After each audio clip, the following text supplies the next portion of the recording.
Here are the most important multiple choice questions, that is MCQ, related to the network model, which includes CPM and PERT.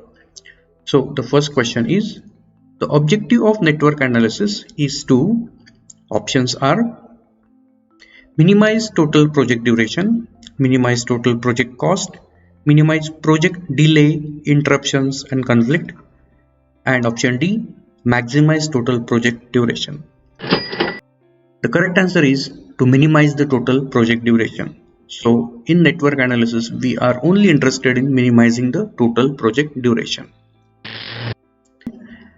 An activity which does not consume neither any resource nor time is known as null activity, dummy activity, predecessor activity, or special activity. So the option is dummy activity. So what is a dummy activity?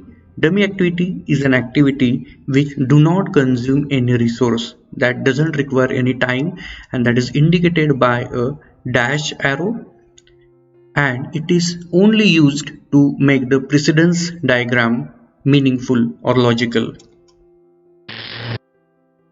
In the network, one activity may be connected to dash dash nodes, 1, 2, 3, or any number of nodes. The correct answer is 2. Now you can see that this node is indicated by this circle. It is also called as an event. It is connecting one activity. So each activity is having a one starting node and one ending node. So one activity is connected to two nodes. In a network diagram, an event is denoted by symbol. Options are arrow, straight line, curve, or circle. Correct answer is circle. Now in this network diagram, this one represents an event or a node, and we give a number to it and we make a circle around it, and this activity is represented by this arrow, and we give name to that activity, like this here the name is A, and we represent the time it takes. So it is the duration. It may be in days, weeks, or whatever time unit. Next question. An activity in a network diagram is said to be dash dash if the delay in its start will further delay the project completion time. And options given are critical activity, dummy activity, forward pass, or null activity. And answer is critical activity.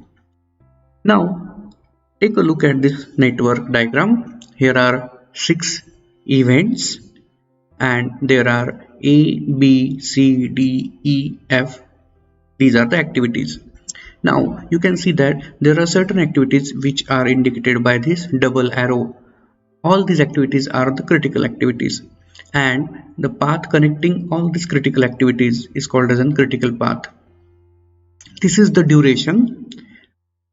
It is the longest duration, and it is the time to complete a complete project, right? Now if you delay any activity on this critical path, so let us suppose that this A is taking 3 time unit, and if you increase its time unit by 1, so total project will be delayed by 1 day. But same is not true for the C and E, right? So that is why it is said that the activity in a network diagram is said to be a critical, right? Because if it is getting delayed, a complete project will be delayed.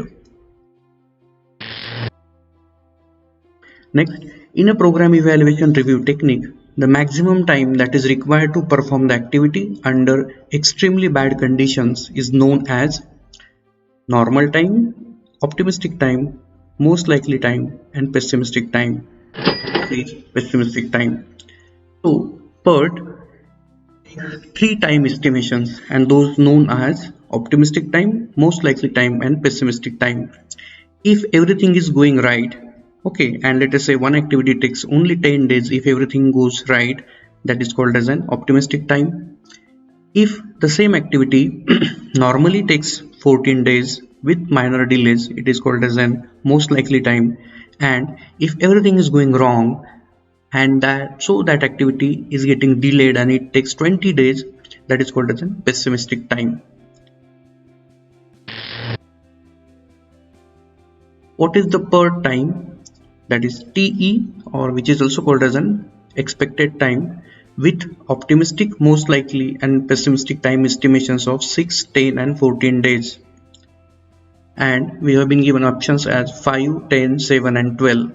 Here the answer is 10, and we can calculate this answer with the help of this formula, where this expected time is calculated as T optimistic plus 4 into T most likely time plus T pessimistic time divided by 6. You can put these values in this formula and get this answer. In PERT, what type of distribution is used for time estimations? And options given are beta distribution, Poisson distribution, exponential distribution, or chi-square distribution. And answer is beta distribution. So as we have seen that there are three time estimations as optimistic, most likely, and pessimistic, and we calculated the expected time which is given by this particular beta distribution. The difference between the maximum time available and the actual time needed to perform an activity is known as, options are free float, independent float, total float, half float, and correct answer is total float. Here you can see that with the same example, this is the critical path. So all activities on critical path do not have any float, but this activity C and E have a float of 3 days, difference between this 13 and 10. So they have a total float of 3 days, meaning that if this activity C or E is getting delayed by 3 days, it will not hamper the total project duration. The difference between CPM and PERT is that, and options given are A. PERT is probabilistic model while the CPM is a deterministic model. Second option, PERT is an event oriented technique while CPM is an activity oriented technique. Third option, PERT is a project evaluation and review technique, or sometimes called as a program evaluation and review technique, while CPM is a critical path method. And option D says that all of these options, and the correct answer is D. Thank you.